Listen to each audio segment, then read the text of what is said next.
My name is Zara, and I am 28 years old. When my mother called last December saying our family would not be celebrating Christmas with me this year, I thought it was just another holiday disagreement. Little did I know that phone call would expose a 15-year conspiracy that destroyed everything I believed about family loyalty. What started as hurt feelings became the most calculated takedown in family history. By New Year, 3 family members lost their jobs, 1 marriage crumbled, and the truth about my inheritance finally surfaced. But before I tell you how I systematically dismantled the people who betrayed me, let me ask, where are you watching this from? If you are ready for a family revenge story that will make your jaw drop, smash that like button and subscribe, because what happens next will shock you. Trust me, you will want to see how this Christmas betrayal leads to the sweetest karma imaginable. The phone call came on a Tuesday evening while I was decorating my apartment for Christmas. Mom's voice carried that familiar tone she used when delivering bad news, like when she told me Dad was having another affair, or when Grandma's will reading got mysteriously postponed again. "Zara, honey, we have decided to have Christmas at your brother Marcus's house this year," she said, not bothering with pleasantries. "It will just be immediate family." I paused, ornament halfway to the tree. "Mom, I am immediate family. What do you mean?" The silence stretched uncomfortably long. "Well, Marcus and Jennifer think it would be better if we kept things small this year. You understand?" No, I absolutely did not understand. Marcus, my older brother, had been acting strange for months. Ever since Grandma passed away last spring, family dynamics shifted in ways that made my stomach churn. Suddenly, everyone had opinions about my life choices, my career, my apartment, everything except the one thing that mattered most. "Is this about Grandma's house again?" I asked, though I dreaded the answer. "Zara, we have talked about this. That house needs major renovations.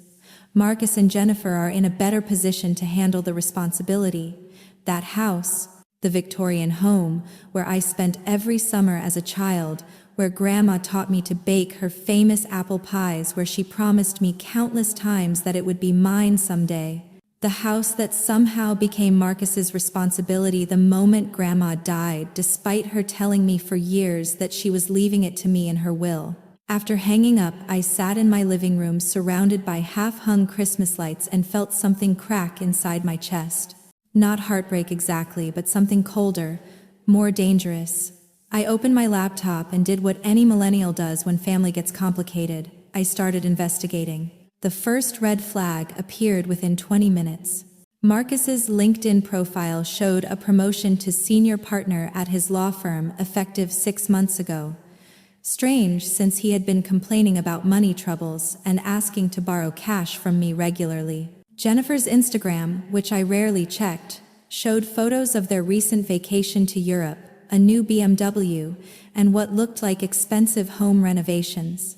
But the real breakthrough came when I remembered Grandma's lawyer, Mr. Patterson.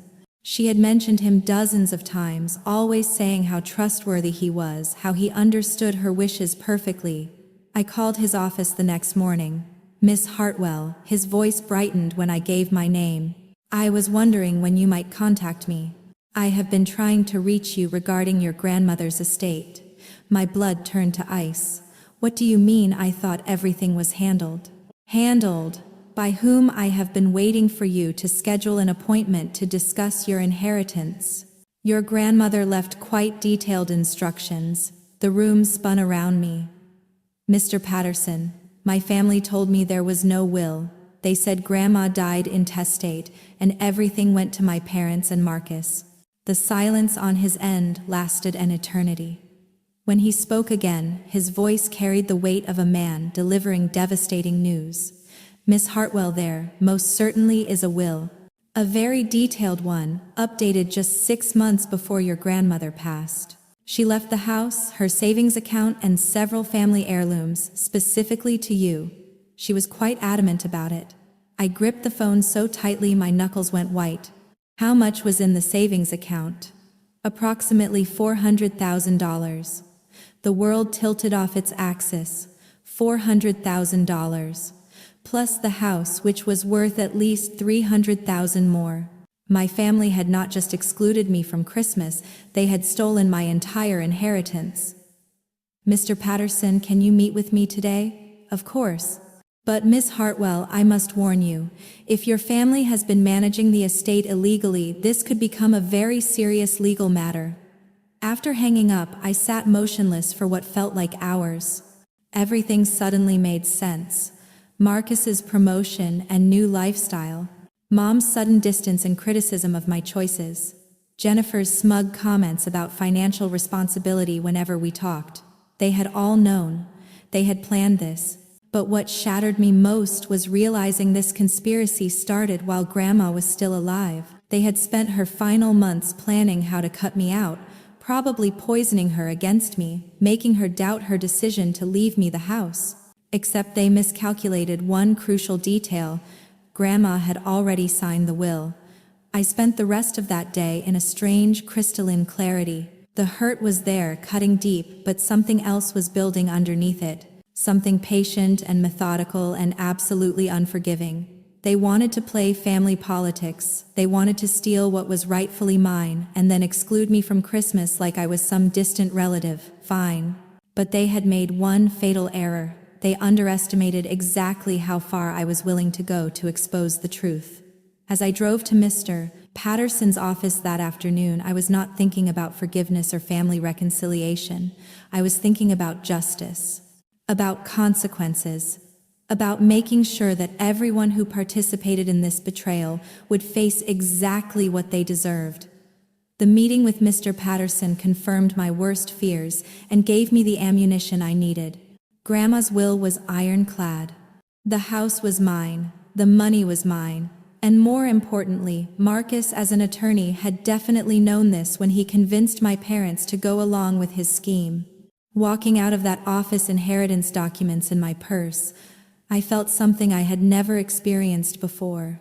The cold, patient satisfaction of someone who knows exactly how the story ends, even when everyone else thinks they are winning. Christmas was 3 weeks away.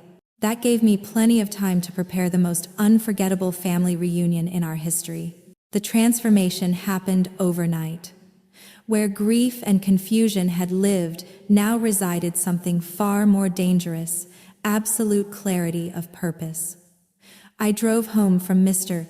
Patterson's office with a calm that surprised me. No tears, no rage-induced phone calls to demand explanations. Instead, I felt the cool satisfaction of someone holding a royal flush while everyone else thought they were winning with pears. That evening, I spread the inheritance documents across my dining table, like a general planning a campaign. The will was dated and notarized, completely legal and binding. Grandma had left me everything that mattered, plus specific instructions that the house should remain in the family and never be sold. Marcus's plan to flip it for profit was not just theft. It was a direct violation of her final wishes. But I needed more than legal documents to execute the perfect takedown. I needed intelligence. I started with social media archaeology, scrolling through months of posts I had previously ignored. Jennifer's Facebook revealed a timeline that made my stomach churn. Photos from last Christmas showed her and Marcus exchanging knowing glances while I opened a generic gift card. Comments from my Aunt Susan praised their wise financial decisions with timing that now seemed calculated. Even my cousin David had liked posts about their European vacation with dates that coincided exactly with when they should have been notifying me about my inheritance. This was not a spur-of-the-moment decision to exclude me. This was a coordinated, months-long conspiracy. Next, I called my friend Riley, who worked in forensic accounting. Over wine and Chinese takeout, I laid out the situation without revealing my emotional investment. Hypothetically, I said, if someone was illegally managing an estate, what kind of evidence would you need to prove it? Riley's eyes lit up with professional interest. Bank records, definitely.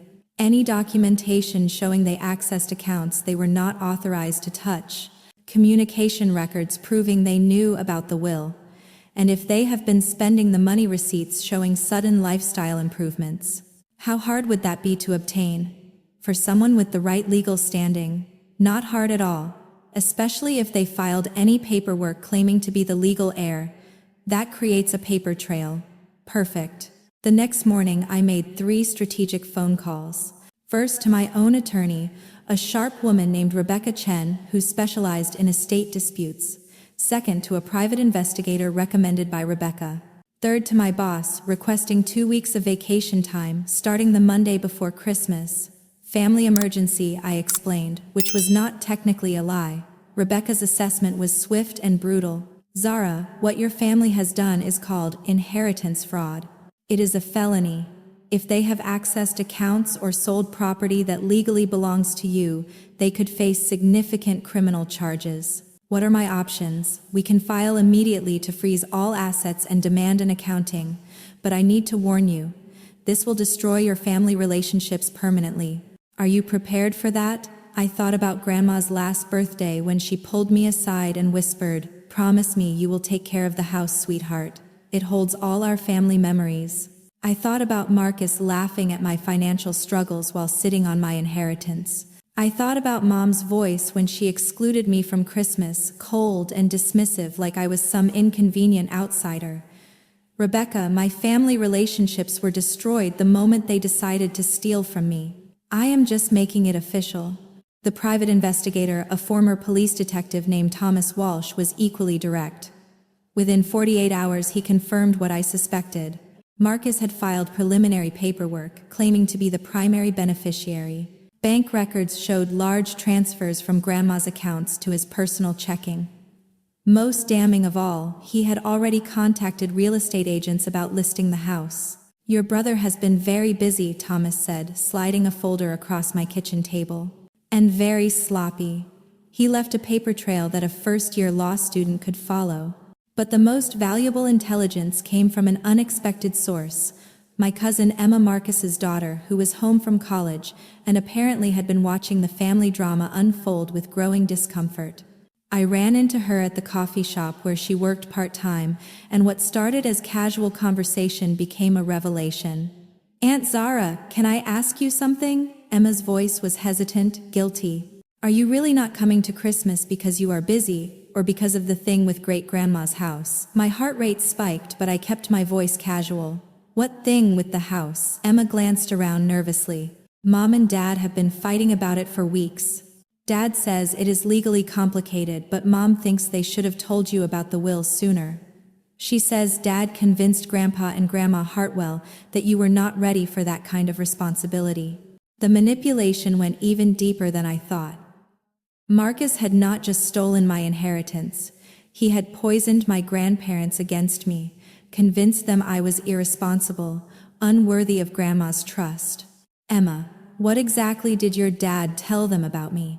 That you were struggling financially, that you would probably sell the house immediately, that great-grandma would not want her house to end up with strangers." Emma's voice dropped to a whisper. "But Aunt Zara, I heard Mom telling her sister that Dad already has buyer interest. He is planning to sell it anyway." The hypocrisy was breathtaking. Marcus had convinced my grandparents I would sell the house, then planned to do exactly that himself. That night, I sat in my apartment, surrounded by legal documents, investigation reports, and a growing sense of anticipation. The pieces were falling into place perfectly. I had the evidence to prove theft, the legal standing to reclaim what was mine, and most importantly, the element of complete surprise. Marcus thought he was dealing with the same naive little sister who used to ask him for advice about everything. My parents thought they could manipulate me with guilt and exclusion like they had done my entire life. Jennifer thought her smug superiority and financial lectures made her untouchable. They were all about to discover exactly how wrong they were. I opened my laptop and began typing a detailed timeline of events, dates, and evidence. This was not just about reclaiming my inheritance anymore. This was about exposing a conspiracy that had stolen not just my money but my final months with Grandma, my trust in family, and my place at the Christmas table. By the time I was finished, they would all understand exactly what happens when you underestimate someone who has nothing left to lose. Christmas was 2 weeks away. Perfect timing for the most unforgettable family gathering in our history. The next phase required careful orchestration. I was not just seeking justice for myself anymore. I was uncovering a conspiracy that had tentacles reaching through multiple family relationships. The more I investigated, the more accomplices I discovered, and the more elaborate my response needed to become. My first strategic move was securing an unexpected ally. My Aunt Catherine, Mom's younger sister, who had always been the family rebel. Catherine had been asking pointed questions about Grandma's estate for months, apparently sensing something was wrong. When I called her under the pretense of holiday planning, she immediately cut to the heart of the matter. "Zara, honey, I need to ask you something directly. Did your grandmother ever talk to you about her will?" The question hung between us like a loaded gun. Catherine's tone suggested she already suspected the truth. "Why do you ask, Aunt Catherine?" "Because your mother has been acting sketchy as hell about this whole situation. She keeps changing the subject whenever I bring up probate court or legal proceedings. Plus, Marcus suddenly has money for renovations on his house, which is strange since Jennifer was complaining about their mortgage just 6 months ago." I took a calculated risk. "Catherine, what would you say if I told you, Grandma left me the house and a substantial inheritance, but the family convinced me there was no will?" The silence stretched for nearly 30 seconds before Catherine exploded. "I would say that explains why your mother has been avoiding my calls, and why Marcus suddenly became interested in family finances for the first time in his adult life." Catherine became my inside source and, more importantly, my witness. She agreed to attend Christmas dinner and observe the family dynamics with fresh eyes, but she also provided crucial historical context that made the betrayal even more devastating. "Zara, your grandmother talked about leaving you that house for years. She specifically said you were the only one who understood its sentimental value. She was worried Marcus would sell it immediately." Catherine's voice carried a mixture of anger and regret. "I should have pushed harder when she started acting distant from you last year. I think they were working on her, making her doubt your stability." This revelation sent me down another investigative rabbit hole. I started reaching out to Grandma's friends, her neighbors, anyone who might have witnessed the family manipulation campaign. What I discovered made my blood boil. Mrs. Rodriguez, who lived next door to Grandma, remembered several visits from Marcus where he seemed to be having serious conversations with her. "He kept talking about how worried the family was about your financial situation, dear. He said you were struggling and might not be able to maintain the house properly." Even worse, Grandma's cleaning lady, Maria, recalled Marcus bringing financial documents for Grandma to review, claiming he was helping organize her affairs. Maria had found it strange because Grandma always handled her own finances and had never needed help before. The manipulation campaign had been systematic and cruel.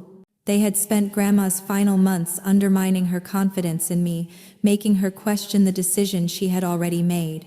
The fact that she never changed her will despite their efforts proved her true feelings, but it also meant she died thinking her family was united in believing I was irresponsible.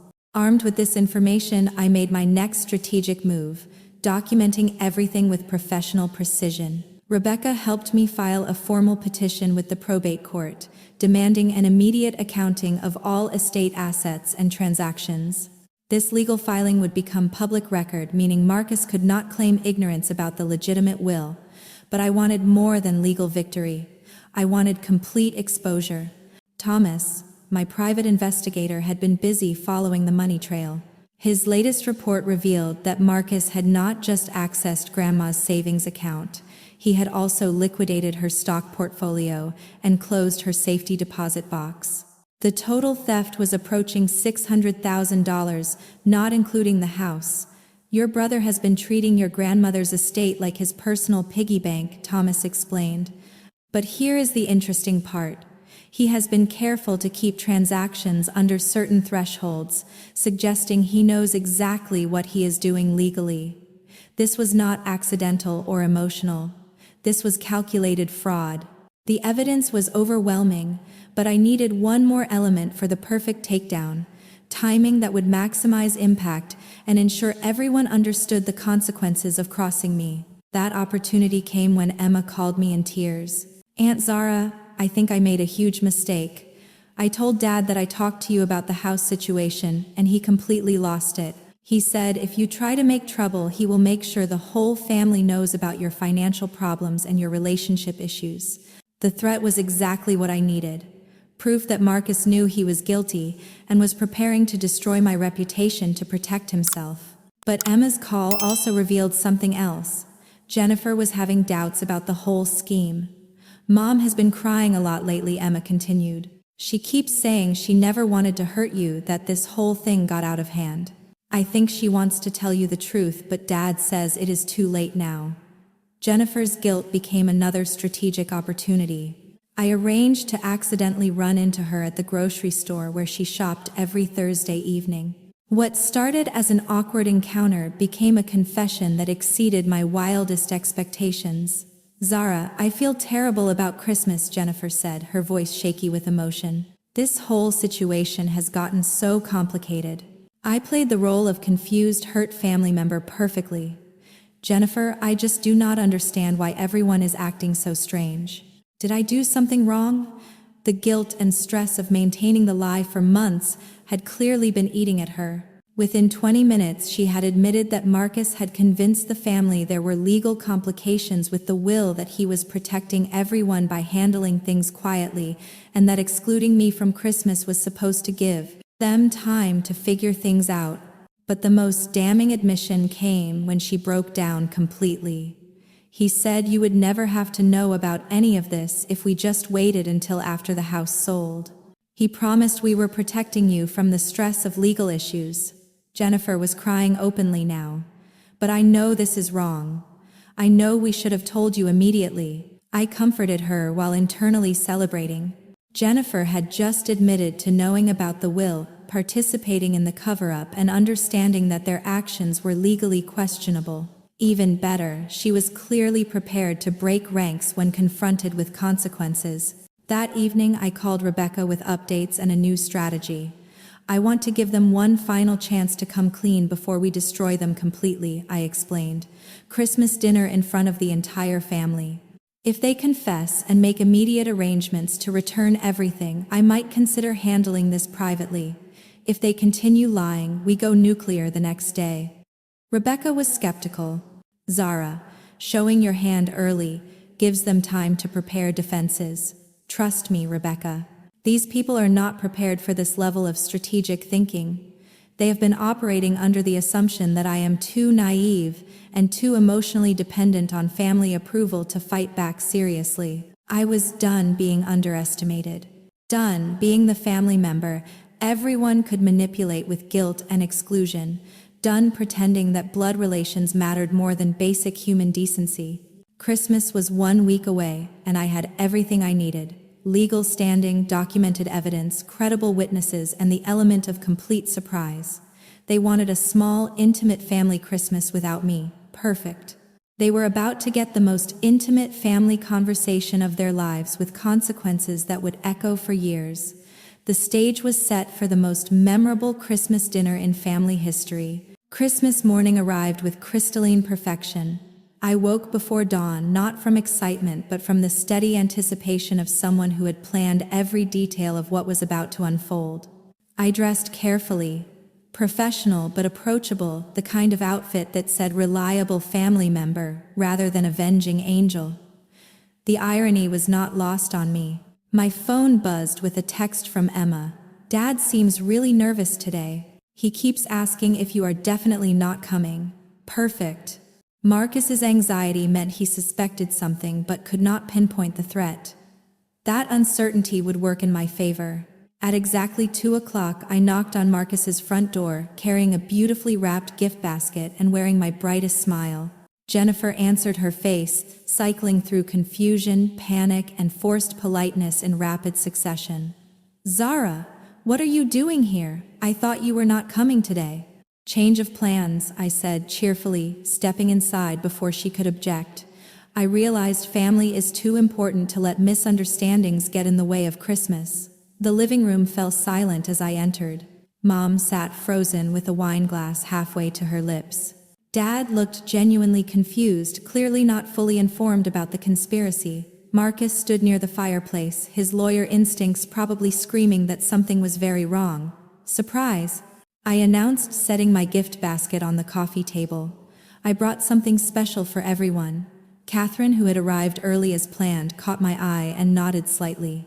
She had already been asking innocent questions about Grandma's estate, priming everyone to think about inheritance issues. "Well, this is unexpected," Marcus said carefully. "I thought Mom said you were busy today." "Oh, I was busy," I replied, settling into an armchair with complete composure. "I was meeting with Grandma's lawyer, Mr. Patterson. You remember him, right, Marcus? Grandma mentioned him all the time." The temperature in the room dropped 10 degrees. Marcus's face went pale, but he recovered quickly. "I am not sure I recall that name." "Really, that is strange because he remembers you very clearly. In fact, he has been wondering why you never contacted him about Grandma's estate." I smiled sweetly. "Apparently there has been some confusion about her will." Mom set down her wine glass with trembling hands. "Zara, what are you talking about?" "I am talking about the will that Grandma signed 6 months before she died. The one that leaves her house, her savings account, and her family heirlooms to me." I opened my purse and pulled out official documents. "The one that makes me the legal heir to approximately $700,000 in assets." The silence that followed was deafening. Jennifer started crying quietly. Dad looked bewildered, clearly hearing this information for the first time. Marcus, to his credit, maintained his composure, but I could see his mind racing through legal implications. "Zara, I think there has been some misunderstanding," he began. "The only misunderstanding," I interrupted, "is how my own family convinced themselves they could commit inheritance fraud and exclude me from Christmas like I was some distant cousin." Catherine leaned forward with perfectly timed curiosity. "Marcus, did you know about this will when you told everyone there was no estate planning?" "It is complicated," Marcus said weakly. "Actually, it is quite simple." I stood up and began pacing, channeling every courtroom drama I had ever watched. Grandma left me everything because she trusted me to preserve family memories and traditions. But some family members decided they knew better than her final wishes. I turned to face Mom directly. "Did you really think I would never find out? Or did you assume I was too dependent on family approval to fight back?" Mom started crying, but I felt no sympathy. These were the tears of someone caught in wrongdoing, not genuine remorse. "We were trying to protect you," she whispered. "Protect me from what?" "My own inheritance, my grandmother's love." My voice rose, slightly controlled anger finally showing through. "Or were you protecting Marcus's plan to sell the house and split the money?" That accusation hit its target perfectly. Jennifer gasped, staring at Marcus with horror. "You said we were not going to sell it immediately," she said. "Jennifer," Marcus warned, but it was too late. "No, Marcus, if she has legal documents proving the house is hers, then we have been lying to everyone, including ourselves." The family coalition was crumbling exactly as I had predicted. Jennifer's guilt, Mom's emotional fragility, and Dad's confusion were creating the perfect storm of confessions. I pressed my advantage. "Dad, did you know that Marcus filed legal papers claiming to be Grandma's primary beneficiary? Did you know he has already accessed her bank accounts and liquidated her investments?" Dad's face went red with anger, but it was directed at Marcus, not me. "You told us there were legal complications that needed to be handled quietly, because there were." Marcus snapped, his professional facade finally cracking. Zara was struggling financially. She had no experience managing property, and Grandma was not thinking clearly in her final months. The insult to Grandma's mental capacity was the final straw. I pulled out my phone and placed it on the coffee table. "That is interesting, Marcus, because I have been recording this conversation, and what you just said constitutes elder abuse allegations, inheritance fraud, and defamation of my character." I looked around the room at each family member. "Everyone here is now a witness to your confession." The room erupted in chaos. Jennifer demanded to know if I was serious about recording. Mom started hyperventilating about legal consequences. Dad began shouting at Marcus about being lied to. Catherine sat back with satisfaction, watching the family implosion she had helped orchestrate. But Marcus surprised me by laughing bitterly. "You think you are so smart, Zara. You have no idea what you have just done to this family." What I have done, I stood up and gathered my documents. Marcus, what you have done is commit multiple felonies. What I am doing is seeking justice. I walked toward the door, then turned back for my final statement. You have 48 hours to return every penny you stole and transfer the house deed to my name. If you do this quietly and make full restitution, I will handle this as a family matter. If you refuse, my attorney files criminal charges on December 27th. The silence was complete. Oh, and one more thing, I added, opening my gift basket to reveal legal documents. These are copies of everything for each of you to review. Consider it my Christmas gift to the family, the truth about what really happened to Grandma's estate. I walked out of that house knowing I would never return as the naive, accommodating family member they had manipulated for years. The war was officially declared and I held all the weapons. The next 24 hours unfolded like dominoes falling in perfect sequence. I spent Christmas evening in my apartment not with loneliness but with the profound satisfaction of someone who had finally stopped pretending toxic behavior was acceptable just because it came from family. My phone started ringing before I even reached home. First, Jennifer sobbing about how sorry she was and begging me to work things out privately. Then Mom, alternating between guilt trips about destroying the family and panic about potential criminal charges. Finally, Catherine, who could barely contain her glee about watching years of family dysfunction, finally faced consequences. Zara, you should have seen Marcus after you left. He was frantically calling his law firm partners, trying to figure out if he could claim he was protecting the estate somehow. Catherine's voice bubbled with satisfaction. Jennifer packed a bag and left with Emma. Apparently she is staying at her sister's house until this gets resolved. But the call I had been waiting for came at 10:30 that night. Marcus himself. We need to talk. His voice was clipped professional, but I could hear the desperation underneath. Talk about what, Marcus? Your plan to return my inheritance, or your strategy for explaining inheritance fraud to the State Bar Association? The silence stretched long enough that I wondered if he had hung up. How much do you want to make this go away? He finally asked. The question revealed everything about his character.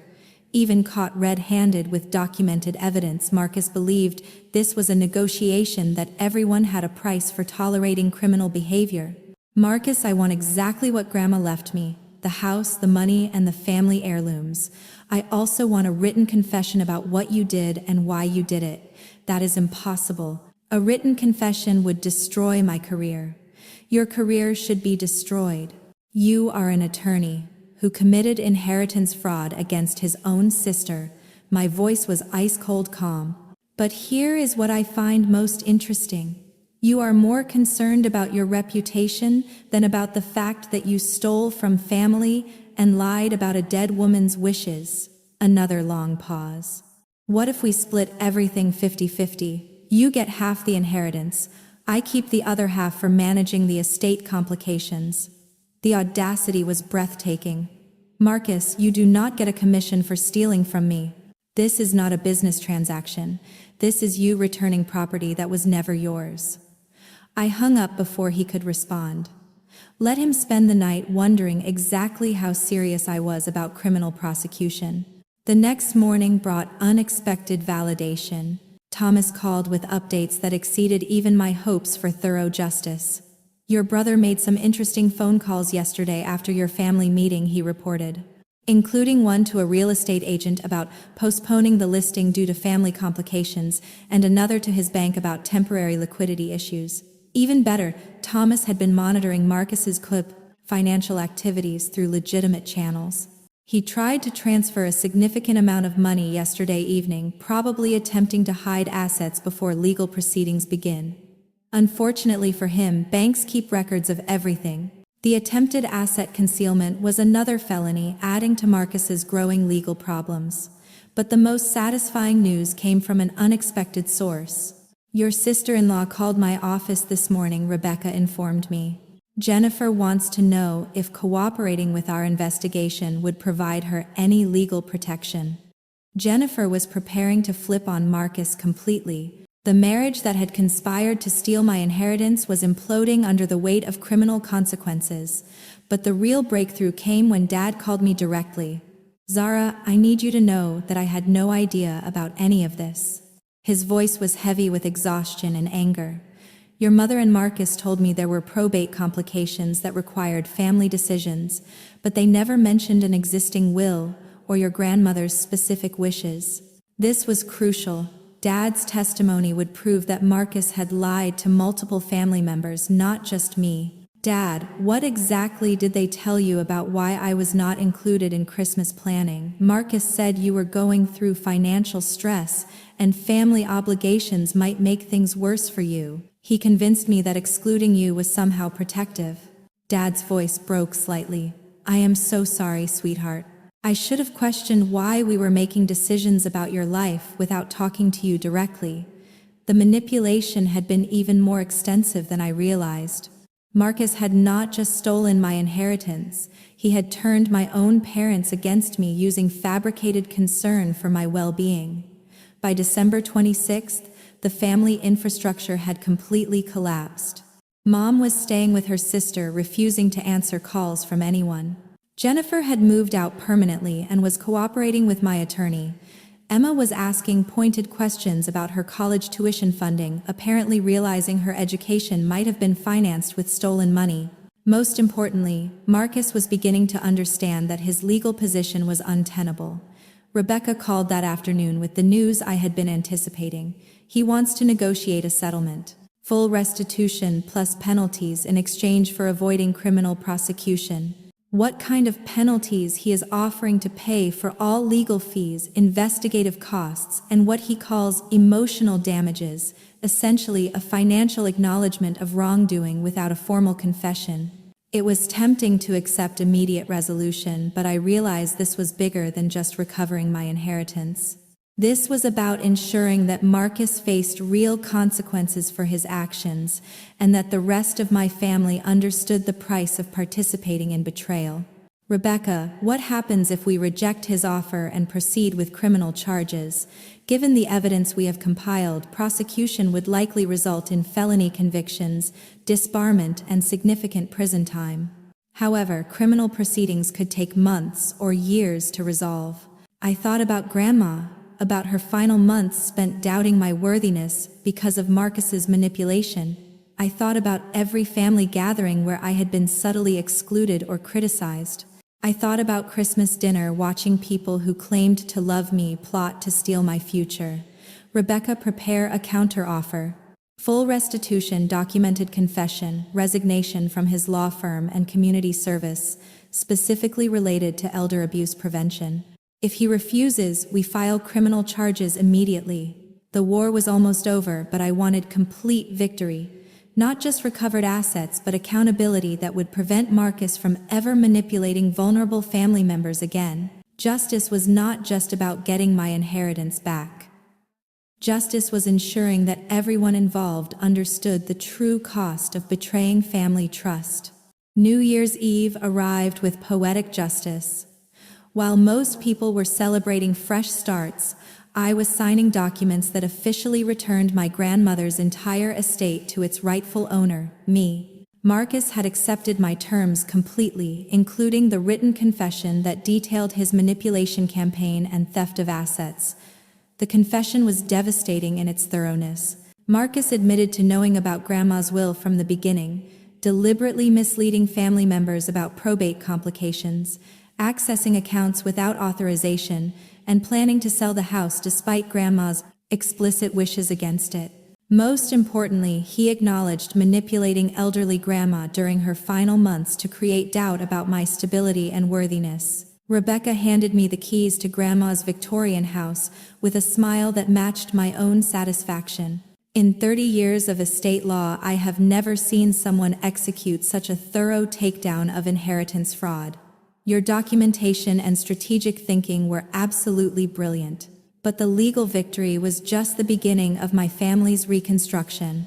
Jennifer's cooperation had revealed additional layers of deception that surprised even me.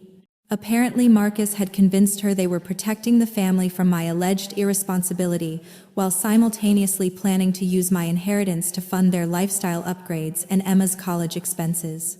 Jennifer's guilt about participating in the conspiracy had been eating at her for months, explaining her emotional breakdown during our grocery store encounter.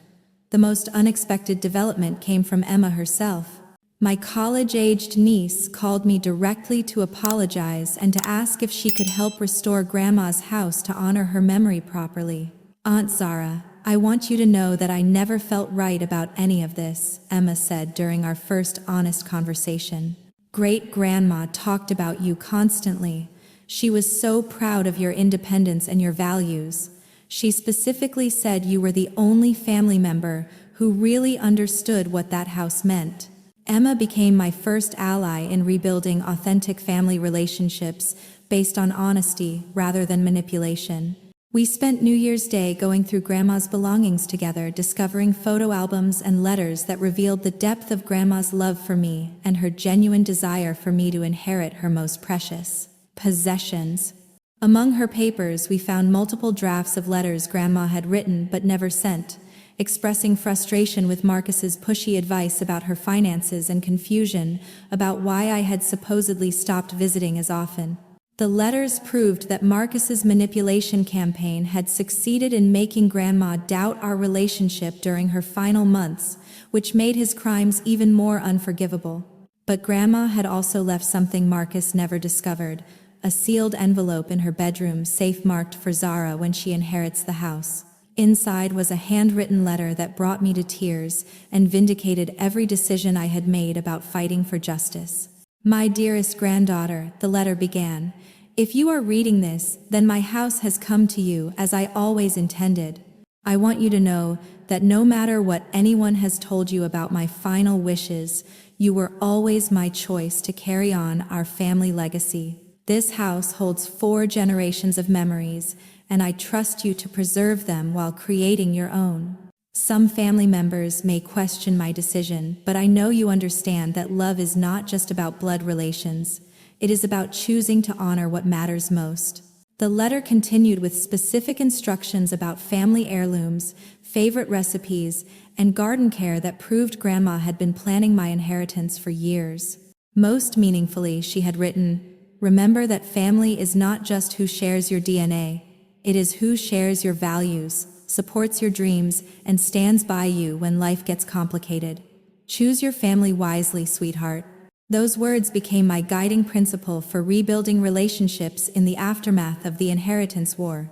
Catherine became my closest family ally, helping me understand patterns of manipulation that had shaped family dynamics for decades.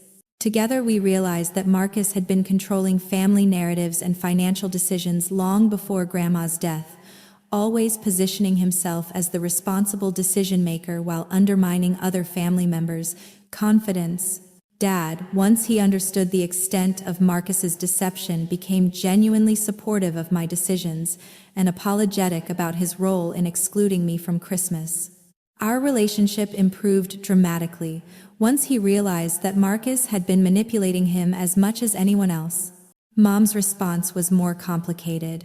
She struggled to accept that her favoritism toward Marcus had enabled his criminal behavior, but eventually acknowledged that her desire to keep the peace had actually enabled years of toxic family dynamics. Our relationship required serious boundaries and honest conversations, but we slowly rebuilt trust based on mutual respect rather than her previous pattern of guilt-based manipulation. The most satisfying outcome was watching Marcus face real consequences for his actions. His resignation from the law firm became public record, effectively ending his legal career. The community service requirement connected him with elder abuse prevention organizations, forcing him to confront the impact of his manipulation on vulnerable family members. Most importantly, his confession became a permanent record of his character, ensuring that future relationships and professional opportunities would be informed by his history of betrayal. Jennifer eventually divorced Marcus and moved across the country with Emma, creating distance from the toxic family dynamics that had enabled their participation in fraud. Emma and I maintained a close relationship built on honesty and mutual respect, proving that authentic connections could survive family upheaval. As spring arrived and I began renovating Grandma's house, I reflected on the unexpected gifts that emerged from the inheritance crisis. Fighting for justice had taught me to value my own worth, set firm boundaries with toxic family members, and distinguish between authentic love and manipulative obligation. The house became a sanctuary for chosen family, friends who supported me during the legal battle, Catherine and Dad during their visits, and Emma during her college breaks. We created new traditions based on honesty, mutual respect, and genuine care for each other's well-being. Most importantly, I learned that sometimes the greatest act of love for family is refusing to enable their worst behaviors. By holding Marcus accountable for inheritance fraud, I protected future family members from his manipulation and established new standards for how we treat each other. The Victorian house now hosts holiday gatherings for people who choose to be there, not people obligated by genetics or guilt. We celebrate authenticity, support each other's growth, and honor Grandma's memory by preserving what truly matters: love, honesty, and respect for each other's dreams. Standing in Grandma's kitchen last Christmas, exactly 1 year after the confrontation that changed everything, I realized that the inheritance war had given me something more valuable than money or property. It had given me the strength to demand authentic relationships and the wisdom to build family connections based on choice rather than obligation. Have you ever had to choose between keeping the peace and standing up for what is right, especially when it involves family betrayal? I would love to hear your thoughts about family loyalty, justice, and how you have handled situations where loved ones cross lines you never thought they would cross. Did my approach seem too harsh, or do you think some betrayals require complete accountability? Please share your experiences in the comments below, and do not forget to like this video if you believe in the power of chosen family over toxic blood relations. Subscribe for more stories about standing up to manipulation, and share this with anyone who needs to hear that they deserve better than family members who prioritize their own comfort over basic honesty and respect. Thank you for listening to my story, and remember that sometimes the most loving thing you can do for family is refuse to enable their worst behaviors. Here is to building relationships based on mutual respect, authentic care, and the courage to demand what we truly deserve.